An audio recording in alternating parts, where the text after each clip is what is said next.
The morning sun, the instructions for the outdoor ceremonies of the Virginia Police Academy were revealed like yellow gold.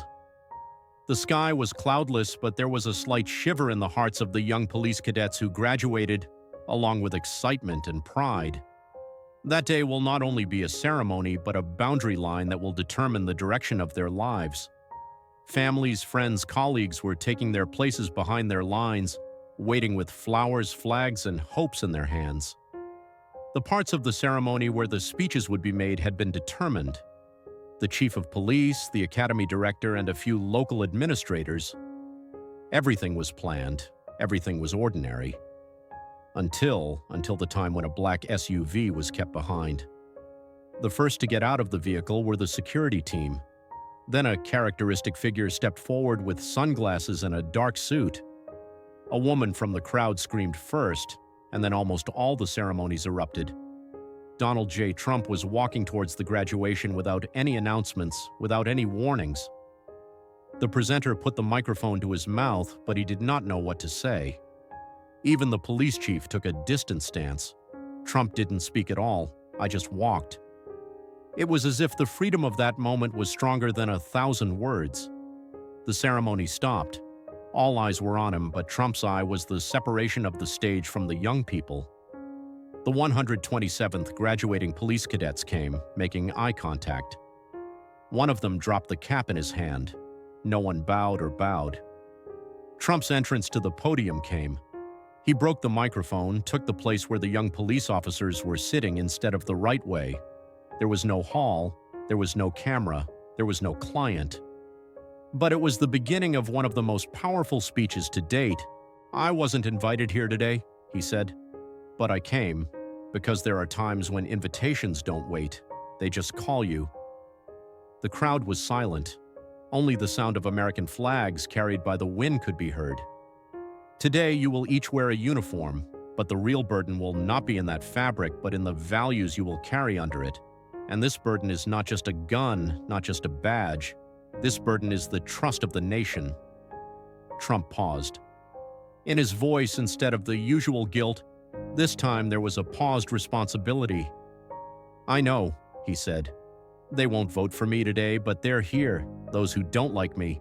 But that's not the point. The point is that the one who will be sworn in here today knows which leader you're looking at." Trump narrowed his gaze slightly and looked at the middle of the rows. "There's a young man sitting in the third row there. I recognize you." But the expression in him reminded me of a patrolman's eyes in the Bronx in 1981. The crowd turned and looked at the young policeman. The eyes widened. Trump took a step toward him. That officer had pulled a child out of the flames. He hadn't even put on his own glove. No one knew his name, but I did, because some heroism is silent. Trump was silent for a moment. Then he addressed the young policeman. "This country has a dimension, but it does not ask you to just protect the law. It also asks you to protect humanity, to protect compassion, because sometimes you are given a gun in one hand and hope in the other, and that hope weighs more." The audience could not hold back their tears. Suddenly, Trump raised his head and said, "I could not congratulate you today. I came to remember you, because 3 years later, 10 years later, one night when you jumped into the revolution alone, the hand you extended a document may change a region." Regarding the lover, if the dimension of the story up to this point made you feel anything, please subscribe to the channel. Because this is not just a graduation story, it is a sign of how the future will be written, and these pieces have a follow-up together. Trump put the microphone back in its place, but the crowd was silent. There was no applause, no slogans, just a peace that brought tears to the eyes. The police chief took off his glasses, then he came to the podium. "Mr. President, before you came to this podium, we were just having a ceremony. Now history has been made." The crowd is leaving. Young police days walked to the podium, but not just to get a rank anymore. They all looked at Trump one by one. Some saluted, some just bowed their heads. But they all felt that they were seen at that moment. As Trump was leaving the stage, an old woman appeared in the back row. "My son was shot while he was a police officer," she said. "I never understood that. Today is the first time I want you to scan what?" Thank you, Trump approached the woman. He leaned in. What is your son's name? He asked. The woman answered tearfully, James. Trump nodded. I will never forget this day. I will remember it as a day that happened for James. And Trump left the ceremonial grounds, just as he had arrived. Trump left a silent awe and emotional turmoil behind him as he slowly walked away from the ceremony. The young graduates were focused not on their diplomas, but on the newfound responsibility in their eyes. A question echoed in everyone's mind. Can a speech really change a person? After the ceremony, Trump left through a rear exit without making any press statements. But there on the lawn in the corner, a short, curly-haired young man was trying to catch up with Trump. His uniform still smelled new. The spare ammunition belt on his back was a little too big. His name was Dominic. His father was also a police officer, but he was shot in the line of duty in 2009. Dominic last saw his father at a funeral when he was 6 years old. As Trump was about to get into the car, the young man called out, Mr. President? Trump stopped. He turned and looked. I have to show you something, the young man said. He pulled a crumpled photograph from his pocket. The photograph showed two men, one in a police uniform, the other smiling with a baby. That's my dad, Dominic said, his voice trembling. This is the day I was born. I have carried this photo with me every day. What you said on that podium today gave voice to the silent story that was in that photo for the first time. Trump stared at the photo for a moment. His eyes narrowed. He nodded slightly. Then he touched Dominic's shoulder. Your father watched you today, he said, and he is so proud, because you are not only wearing his uniform, you are also wearing his heart. Dominic's eyes filled with tears. He could only nod. Trump took a few steps back, then stopped. He turned back. The speech I gave today was not planned, but some speeches are not made with plans, they are made with the heart. And today, young people like you forced my heart to speak. Trump got into his car, but his eyes stayed on Dominic. The car drove away. Dominic was still standing there. He held the photo tightly in his palm. For him, this graduation was now much more than a diploma. It was his first step into his father's legacy. In the hours after the ceremony, Trump's speech was the headline of every news channel. But this time, it wasn't just conservative channels, but also left-wing programs that acknowledged the emotional weight of Trump's words. Hundreds of thousands of shares were shared on social media, but the most shared sentence was this: sometimes you have a gun in one hand and hope in the other, and that hope weighs more. When Trump returned to Mar-a-Lago that night, his advisors expected him to respond to interview requests, but Trump closed his door. He put his phone on silent. He sat at his desk. He pulled a notebook out of his jacket pocket. He opened it. He picked up the pen, and he wrote only this: James, Dominic, silent heroes. As the night wore on, Trump sat alone in his office. Before his eyes closed, there was only one voice constantly ringing in his mind. Those who didn't vote for you today are here too. But that's not the point. Early the next morning, his advisor Lauren came to Trump's office. She had an envelope in her hand. Mr. President, she said, this is a private letter that arrived after the ceremony yesterday. Trump took the letter. He opened it. It was handwritten. Mr. President, I am James's mother. I could not thank you enough for what you said after the ceremony yesterday. Your words brought my son's honor to a crowd for the first time in years. I visit my son's grave every week. I went there this morning and read your words to him. The wind touched me gently. It was as if he heard them too. Thank you. Marianne Seaball, Baltimore, Maryland. Trump did not look up for a moment after reading the letter. He thought about how the echo of a speech can leave a mark on a mother's heart. Then he turned to his advisor. Lauren, I want to go back to the police academy. This time, it's not just to talk. 2 days later, Trump returned to the academy in Virginia, but this time he went into the classrooms, not the podium. He spoke to the young police cadets one-on-one. He shook hands with each one. When he reached Dominic, he personally pinned a new badge on him.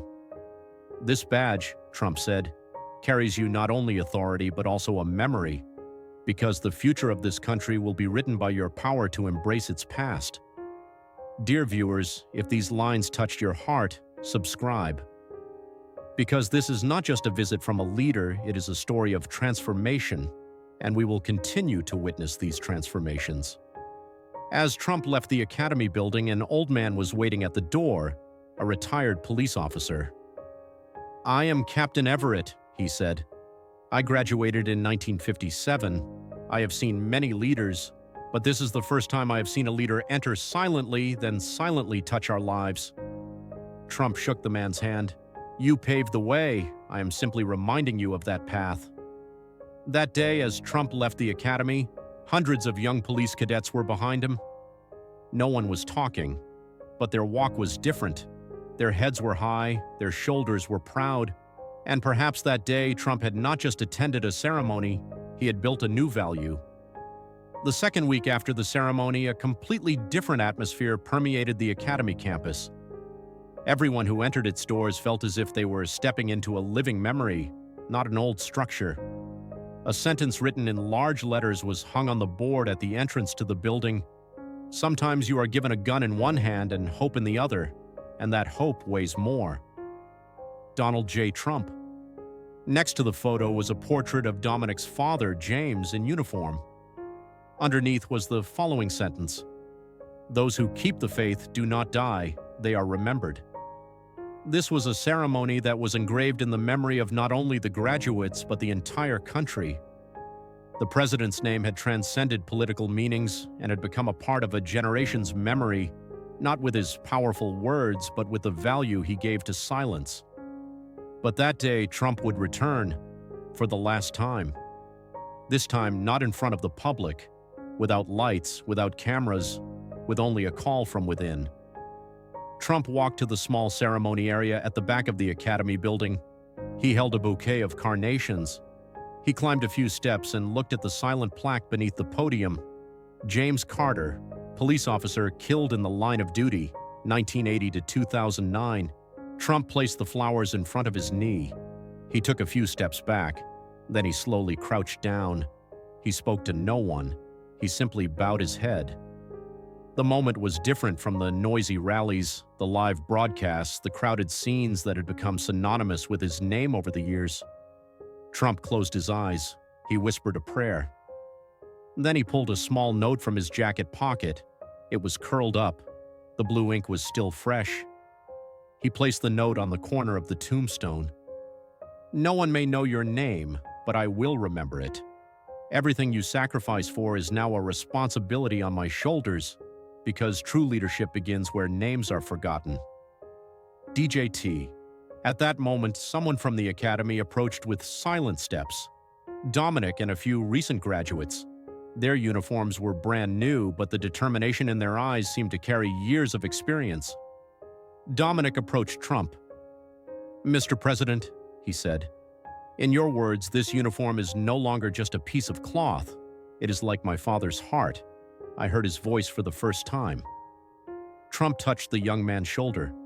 "Your father is no longer just a memory. He lives in your footsteps." At that moment, an old man shouted from the back row, "Mr. Trump, I have criticized you for years, but today, for the first time, I listened to you with my heart." Trump looked up. At that moment, he did not respond politically, nor did he defend himself. He said only one sentence: "Real change begins when your critics remain silent." The crowd suddenly fell silent. Then, gradually, applause rose. But it was not enthusiastic. It was heartfelt, respectful applause. Sometimes people applaud someone not because they are a leader, but because they act like one of them. This was one such moment. Dear viewers, if you too have felt something stirring in your heart while witnessing this story, subscribe. Because sometimes telling a story is more valuable than repairing a country, and we will continue to tell these stories.